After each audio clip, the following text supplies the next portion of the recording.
¿Qué tal amigos? Soy Jorge Hernán Peláez, bienvenidos a Libre como tú, aquí en las noches del 1. Hoy tenemos dos invitados interesantísimos. Comencemos con las mujeres.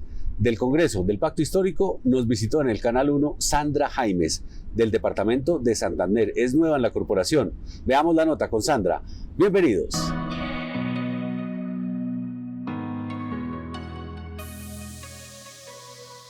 Nos encontramos con la senadora Sandra Jaimes del Pacto Histórico aquí, en las instalaciones del Canal 1. Senadora, gracias por venir hasta Canal 1. ¿Cómo le ha ido en el Senado? Bueno, primero gracias por la invitación a Canal 1, canal que admiro profundamente. Bueno, en el Senado muy bien, muy contenta, muy comprometida, muy laboriosa y por supuesto, bueno, respondiéndole al pueblo colombiano. Hay una cantidad de nuevos en el Congreso, tanto en Senado como en Cámara, y entiendo que las discusiones en las comisiones a veces se han puesto un poco tensas porque estamos de alguna manera viviendo una época en donde las reformas pues, son temas sensibles. En general, ¿cómo le ha parecido la experiencia de los debates? Bueno, en medio de la diferencia tendremos que avanzar, pues es un mandato del pueblo colombiano. El pueblo colombiano apoyó al presidente Gustavo Petro por sus propuestas y entre esas estaba la reforma a la salud, la reforma laboral, la reforma pensional y digamos que es una respuesta al pueblo colombiano. Y bueno, los debates, claro, son muy buenos, cada uno con sus posiciones, con sus argumentos. Pero bueno, ahí están las propuestas y ese es el objetivo, discutirlas, robustecerlas y enriquecerlas.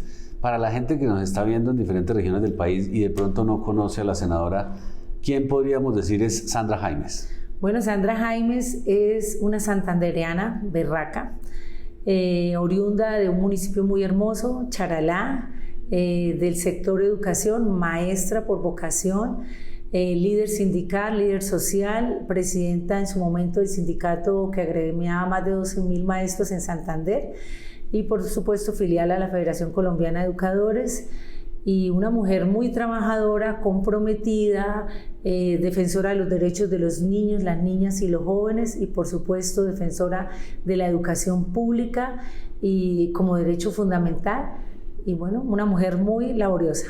Hablemos ahora entonces ya de lo que fue su llegada a la campaña, al Pacto Histórico, quién la contactó, cómo la reclutaron y cómo fue ese camino hasta usted volverse candidata al Senado como congresista. Bueno, el ejercicio sindical, digamos, nos permite también llegar al ejercicio político, un ejercicio político que se inicia en Santander y digamos que esto me lleva a que me inviten a ser parte de la lista paritaria del Pacto Histórico. Milito en el Polo Democrático Alternativo, donde hoy tenemos 6 senadores que hacen parte de la lista del Pacto Histórico y por supuesto en representación de las mujeres dentro del Polo Democrático fui designada por mi trabajo, por mi labor social, por mi labor sindical, por toda una vida, digamos, de lucha, de buscar mejores condiciones, de defender la educación pública, de defender los derechos de todas y todos. Sandra, para nadie es un secreto que en los partidos también hay como diferencias, tanto los de derecha como los de centro, como los de izquierda, y creo que el mejor ejemplo es cuando el senador Roy Barreras hace algunos días lanza su propio partido, y obviamente las renuncias de algunos, unos se van, otros vienen, y estamos en un año de elecciones y seguramente vendrán muchos más cambios. ¿Cómo observa usted ese fenómeno, que haya dentro de una misma colectividad, dentro de un mismo grupo de partidos, personas que a veces piensen tan distinto que los obligan a cambiar? Bueno, ese es el fin de la democracia, el pluralismo, y el pluralismo también se da alrededor de partidos políticos, de tendencias, de pensamientos, de diferencias, y bueno, pues creo que está dentro del marco de la democracia y quienes tengan, digamos, unos postulados y un pensamiento diferente, unas propuestas diferentes, pues pueden construir alrededor de partidos políticos. Considero que este es un país, un Estado social de derecho, demócrata, y que lo permite y que debe ser, y así está muy bien, que se debe permitir esta diversidad política. Hablemos de un fenómeno que obviamente le ayudó al pacto histórico no solamente para obtener los puestos que tienen hoy en el Congreso, sino también para ganar la presidencia en manos de Gustavo Petro, y fue el sistema que se utilizó en campaña con las redes sociales. Anteriormente los políticos iban a los medios y ya, hacían plaza pública, de pronto volantes, panfletos, etcétera, pero desde hace unos años, no solo en Colombia, en el mundo, se volvió igual de importante aparecer en las redes, hacer videos, debates, numerales, todas esas cosas. En el caso suyo, ¿cómo observa eso? ¿Cómo observa el fenómeno de las redes sociales y el uso que el Pacto Histórico, desde la campaña hasta hoy, viene haciendo de esa tecnología? Bueno, yo considero que las redes sociales son un medio de comunicación muy importante, pero yo quiero señalar que el gobierno que tenemos es el producto de un estallido social que viene, digamos, generándose por muchas diferencias, por muchas dificultades que había en la sociedad, y que el pueblo colombiano llegó un momento en decir no aguanto más, y se dio el estallido social.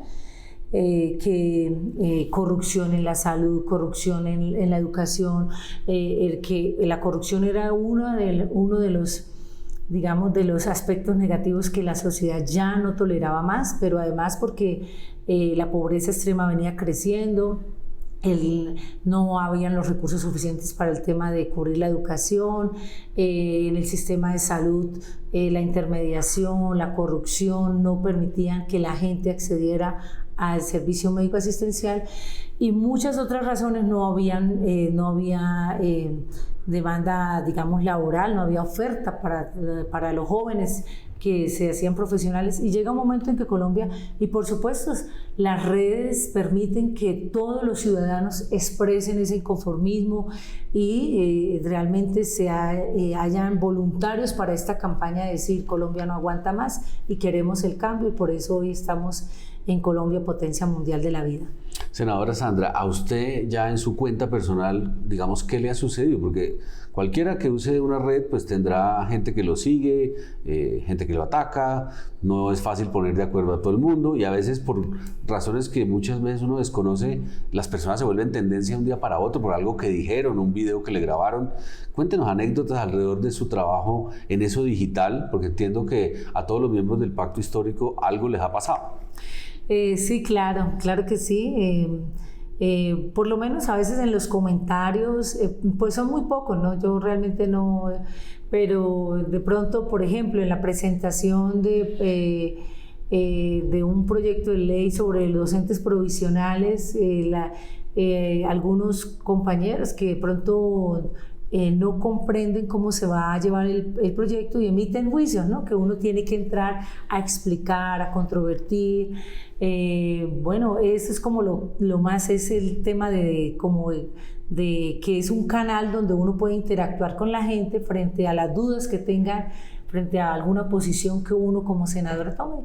Es como lo más, pero considero que las redes, por lo menos a mí me han servido para tener a Colombia informada de lo que día a día es mi agenda, de lo que día a día hago en la Comisión Sexta, de lo que día a día se debate en plenaria, de lo que es de los logros, de los no logros. Es un medio muy importante para interactuar con la sociedad. Senadora, hablemos de algo que está pasando en este momento en el Congreso y que va a tener una fecha límite muy pronto, y es el Plan Nacional de Desarrollo.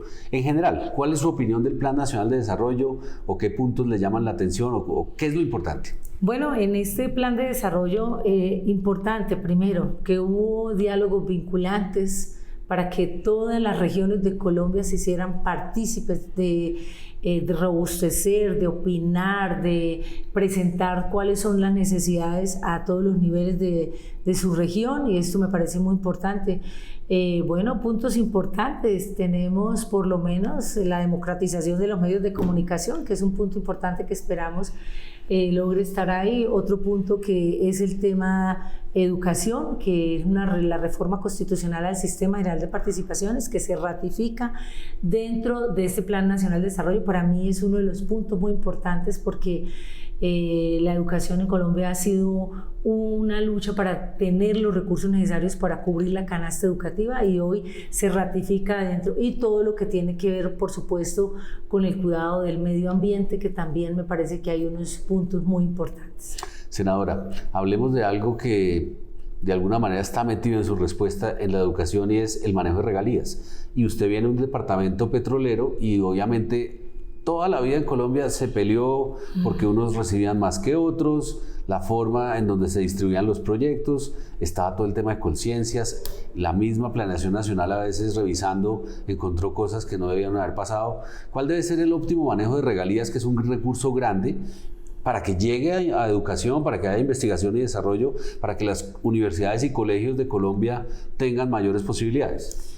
Bueno, lo que siempre se ha buscado es que se haga un manejo de estas regalías de manera transparente, idónea, que realmente lleguen a los proyectos para los cuales, digamos, se ha direccionado, y que realmente, digamos, cumplan esa función de cubrir algún vacío económico que hay. Ahí es el manejo transparente, y es lo que se ha buscado y es lo que se busca, es decir, que en ese manejo de esos recursos no haya más corrupción, que es lo que realmente afectaba a Colombia, es todo el tema de la corrupción en todos los ámbitos, incluido en el de las regalías. Hablemos de Venezuela. Es una gran oportunidad para Colombia después de que se abrió nuevamente la frontera. Hay muchos comerciantes, empresarios de ambos países que han manifestado que eso de alguna manera va eventualmente a volver a dinamizarse. Y usted viene de un departamento que realmente está muy cerca de Venezuela a nivel poblacional, comercial, hay mucho intercambio. ¿Cómo le pareció la apertura y qué expectativa tiene de si ese comercio con el vecino país va a volver a ser lo que fue antes? Que me parece un tema muy importante, y por supuesto que con gran expectativa. De hecho, hemos hablado como senadora con todos los comerciantes y que tienen que ver con el cuero en Santander, los exportadores, para que se haga realmente una mesa binacional y empecemos realmente a que ese intercambio comercial inicie, porque esto realmente le sirve tanto a Venezuela como a Colombia, que se aperturen estos canales del comercio. Sandra, un momento de una pausa, ya regresamos en el 1, en Libre como tú.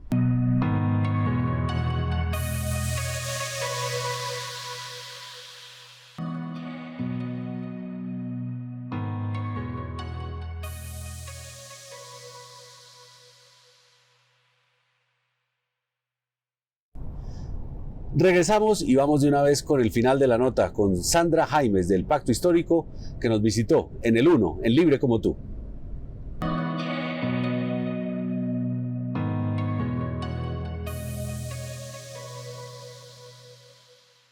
Ya hemos debatido temas muy relevantes, por ejemplo, en este momento el tema del transporte aéreo, todo lo que se viene presentando con y en Semana Santa, las crítico. Aerolíneas, Imagínense. todo, las consecuencias que ha traído estas decisiones intempestivas de algunas aerolíneas, donde el afectado es el usuario sin tener absolutamente ninguna consideración.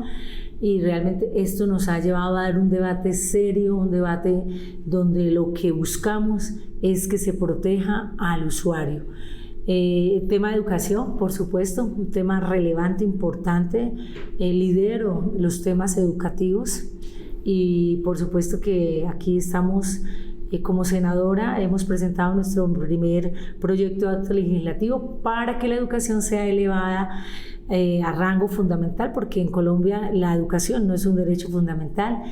Y bueno, también el tema de transporte, también todo lo que tiene que ver con las vías, y bueno, temas de gran interés que hoy se debaten dentro de esta comisión con gran compromiso, con gran seriedad, para darle respuestas a todos los colombianos sobre los problemas que en estas áreas los afectan a los colombianos. Se dice popularmente, senadora Sandra, que las mujeres santandereanas son bravas, que hablan duro, pero yo lo único que he observado en la entrevista es que usted todo el tiempo está sonriente. Bueno, sí, podemos decir que las mujeres santandereanas son aguerridas, tienen mucha fuerza, son decididas, muy laboriosas, muy trabajadoras, y de pronto digamos que hemos hecho parte de la historia de Colombia y eso nos da un talante fuerte, ¿sí? Pero no es un talante de fuerza y de fortaleza para trabajar, para desarrollarnos profesionalmente, para aportarle a esta sociedad. Entonces, en ese sentido, considero que sí, las mujeres santandereanas se destacan por su gran fuerza, por su gran trabajo, por su gran liderazgo, porque las mujeres santandereanas somos muy, muy echadas para adelante. ¿Algún miembro de la Comisión Sexta ha intentado de pronto estúpidamente enfrentarla? Porque una pelea con usted no va a ser fácil. Digamos que en los debates, cuando tengo la oportunidad de intervenir, soy muy enfática. ¿Usted no se deja? Soy recia, sí, y considero que sí, dentro de la comisión he adquirido la fama de ser una mujer recia. Por último, este programa se llama Libre como tú. ¿Para usted qué representa la palabra libertad? Bueno, la libertad... para mí la libertad es actuar de una manera, digamos, responsable ante la vida, digamos. Tengo la posibilidad de ser libre, todos los seres tenemos esa posibilidad de ser libre. Considero que ser libre, tanto de pensamiento, de actuación, digamos que es muy importante para mí. La libertad es un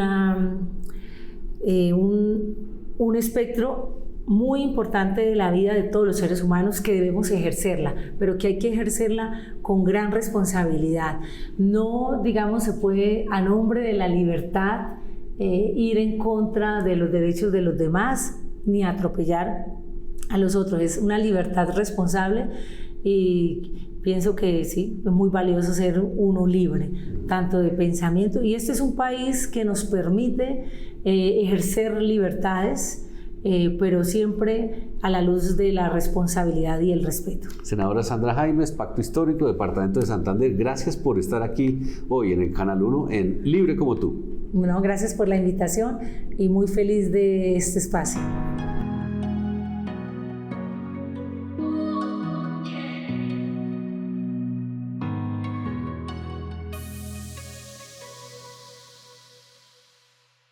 Como senadora de la República, expreso mi dolor profundo por el ataque perpetrado a los 9 militares en Norte de Santander. Mi saludo de condolencia y solidaridad a todas las familias que hoy sufren las consecuencias de la violencia. Los invito a que apoyemos. Es necesario el apoyo a la paz total. Colombia requiere de la paz.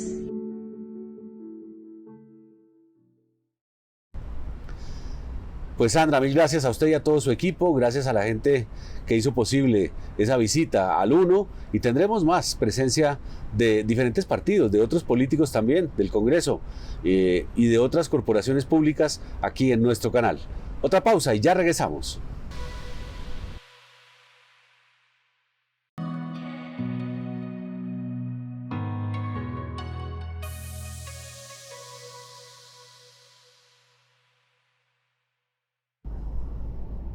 Tenemos historias también como la siguiente, cápsulas empresariales, gente que hace empresa de pronto de manera desconocida, pero queremos resaltarlas aquí, en el 1, en Libre como tú.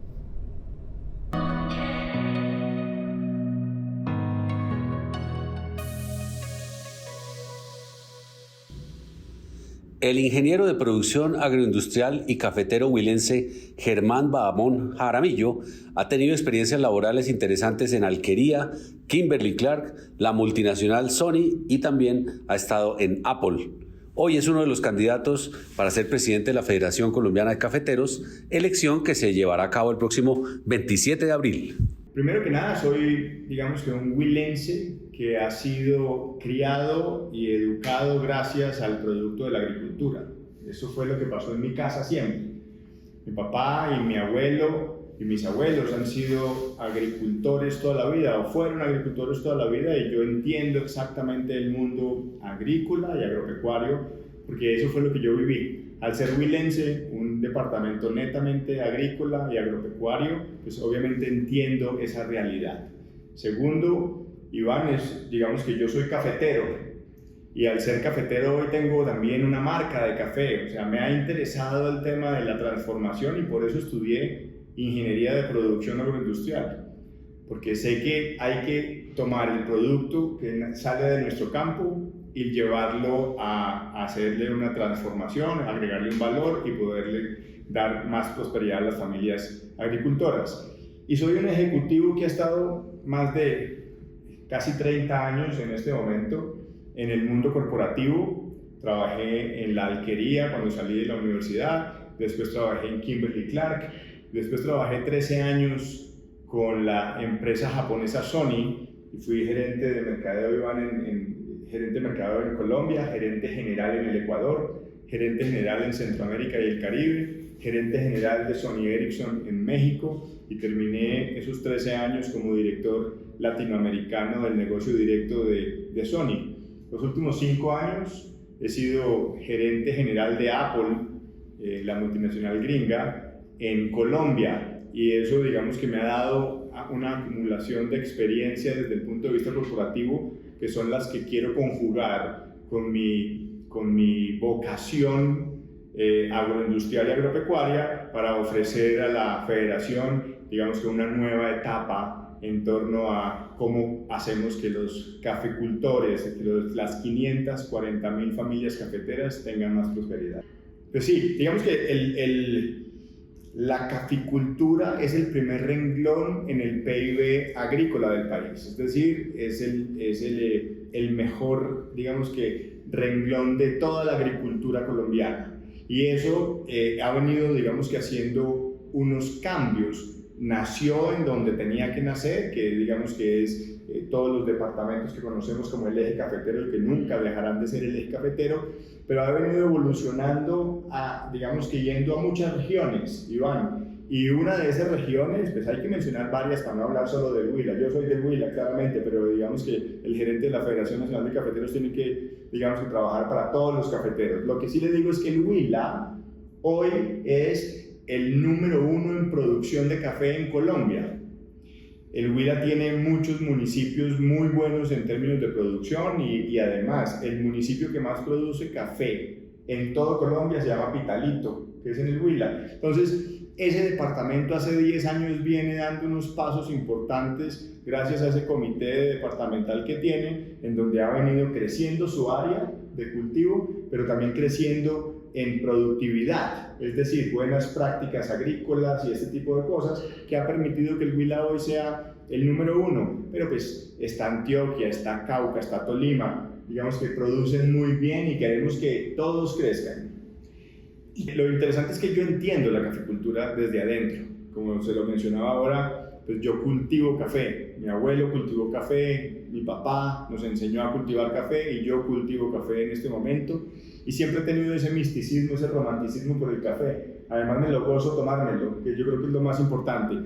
Y siempre he tratado de hacer es llevar ese café, hacerle la transformación completa y tener mis propias libras de café para poderlas, digamos que, vender. Tenemos una tienda también de café, y eso, digamos que me permite un conocimiento de esas etapas. Lo que quiero buscar con la federación son 3 cosas muy simples, Iván. La primera es, hay algo que no sé si todos saben, y es el único renglón agrícola de Colombia que le garantiza a quien cultive que se lo van a comprar es el café. La Federación Nacional de Cafeteros tiene algo que se llama garantía de compra, y lo que tenemos que hacer es seguir reforzando y fortaleciendo el sistema cooperativo y el sistema asociativo para poder, en los 500 municipios en los que estamos, hacer esa compra, esa garantía de compra, ¿ok? Eso hay que reforzarlo, pero haciéndole reingeniería al sistema cooperativo. ha venido perdiendo un poco de fuerza el sistema cooperativo, hay que reforzarlo, y el ministro de Hacienda que tenemos hoy, Iván, es un ministro que entiende perfectamente del campo. Y me acuerdo que en el 93, cuando yo estaba estudiando Ingeniería de Producción Agroindustrial, él creó el ICR, y es algo que necesitamos hoy. El incentivo a la capitalización rural para ampliar nuestras áreas de cobertura y obviamente también generar créditos que permitan la posibilidad de renovar el cafetal. Si nosotros no renovamos el cafetal se envejece y los árboles se envejecen, la productividad baja. Entonces tenemos que seguir renovando cafetal al menos el 20% anual. Y el tercer punto es la industrialización o la infraestructura más bien. Necesitamos vías terciarias, necesitamos vivienda digna rural, necesitamos industrialización. Esto pareciera que fuera algo como del gobierno, pero lo que queremos es ofrecerle al gobierno nacional que si ellos tienen un plan tan ambicioso desde el punto de vista de vías terciarias y nos lo ha comunicado el gobierno, pues que los comités departamentales sean los ejecutores. Y lo hemos hecho en el pasado, por eso digamos que usted ve vías tan buenas en algunos departamentos que otrora fueron los mayores productores de café. Entonces queremos hacer eso y también llegar a la industrialización. Lo que yo hago, que es llevar mi café desde la finca a la taza, pues que lo pueda hacer mucha gente con el acompañamiento de la federación. Mi nombre es José Marcelino Paguanquiza Paucar. Pertenezco a la vereda del Escobal, municipio de Inzá. Yo llevo cultivando el café ya desde hace por ahí unos 38 o 40 años.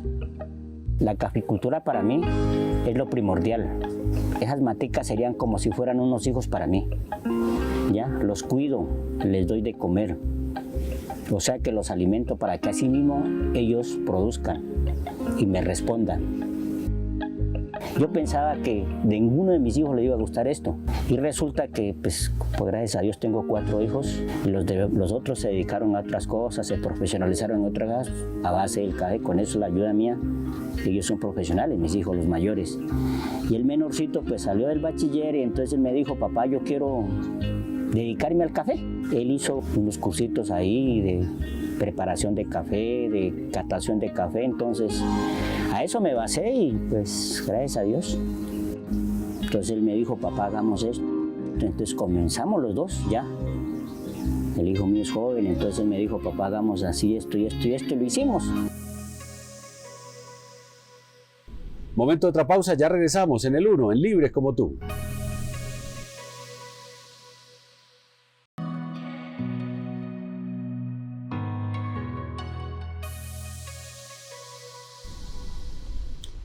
Volvemos y ahora nos vamos al mundo corporativo. Edgar Sánchez, el presidente de Ernst & Young, una firma de asesoría, auditoría, revisoría fiscal. Estuvimos en sus oficinas conociendo la historia de Ernst & Young. Bueno, nada, muchas gracias. Wow, creo que el mundo es muy diferente. Empecemos por lo más reciente también, porque es que la pandemia nos hizo despertar de muchas cosas que de pronto también en el mundo moderno íbamos perdiendo, y era un poquito la parte de la humanidad de las cosas. Y yo creo que la pandemia nos hizo darnos cuenta lo importante que es la interacción en persona. O sea, realmente volver a creer que los trabajos no son solo trabajos, sino son de poder nosotros colaborar y trabajar en equipo. En eso creo que todavía estamos aprendiendo. Yo creo que académicamente nadie tenía algo que se pareciera a lo que estamos viviendo o que vivimos en los últimos 3 años. Después de la pandemia creo que ha sido como regresar otra vez a las oficinas. Porque yo creo que si bien es cierto que la gente puede trabajar desde sus casas, poder almorzar, poder desayunar, creo que eso es un cambio que yo creo que la mayoría todavía de la gente, y digo la mayoría por más del 50% de la gente, por lo menos en Ernst & Young, todavía tiene, yo digo que la ventaja de poder trabajar desde sus casas entre semana. así sea un tiempo parcial. Bueno, me imagino que en estos últimos días, después de lo que sucedió en Estados Unidos con Silicon Valley Bank, todas las firmas del mundo como la suya están otra vez de alguna manera un poco cuestionadas por algunos de sus clientes, y sobre todo los usuarios finales de los bancos siempre preguntan por qué los auditores, revisores fiscales del banco no se dieron cuenta, pero entiendo que en Estados Unidos la Reserva Federal se había hecho las alertas. En general, ¿cómo ve el caso y la crisis de Silicon Valley Bank? Bueno, pongámoslo de esta manera. Creo que las alertas casi siempre están. O sea, rara vez existe una cosa donde de pronto sí estalla, y cuando estalla de pronto es para el público en general. Pero hay alertas que sí vienen desde tiempo atrás. Lo que la gente no se esperaba, y creo que es algo muy particular con lo que pasó en el Silicon Valley Bank, es realmente que hoy en día es muy fácil retirar fondos de un banco. Entonces estamos hablando de un banco donde vimos más de 10.000 millones de dólares siendo retirados en un lapso casi de 8 o 10 horas. La gente no tenía que ir físicamente a los bancos, sencillamente hacía transferencias. Y es una reacción normal de la gente cuando pierde confianza en una institución. Aquí, sencillamente, no es a que se estuviera perdiendo la confianza total, sino que la gente, ante una noticia donde el banco pudiera entrar en problema por una redención de bonos que tenía que hacer para poder seguir funcionando, la gente dijo, uy, esto se va. Y claro, esa es la reacción, digamos, del ser humano, decir, mi plata, mis ahorros, y vamos y retiramos. Todo pasa en un tiempo tan corto que realmente la reacción, pues, creo que es lo que hoy en día puede pasar muy fácilmente en sistemas financieros. Ahora, creo que sí es importante también anotar algo. En Colombia los bancos están apalancados de una manera muy diferente a lo que está el resto del mundo. Hay un límite, ¿no? Hay un límite inferior, por ejemplo, donde los bancos dicen cuánto debes tener tú en tus reservas de tus depósitos. Digamos, por norma internacional, 9, 11%. Colombia, los bancos están apalancados en más a veces del 15%, que si uno es un accionista uno dice, pero ¿cómo me deja ese dinero ahí quieto? Pero eso es lo que da también tranquilidad.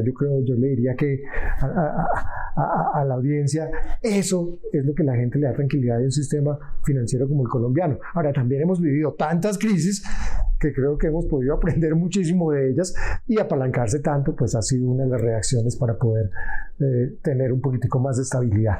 Eso que usted menciona, los especialistas lo llaman el patrimonio técnico, que es el número de veces que el banco puede prestar sobre el valor de su patrimonio, de sus depósitos. Así que siempre hay como un límite y no hay tanta exposición. Pero además está en Colombia la figura de Fogafín. En Estados Unidos, curiosamente, no hay una cosa como Fogafín que rescate los bancos y les toca ir al Congreso a pedir ayudas gubernamentales, como ya les pasó en 2008. Sí. Digamos que no existe el Fogafín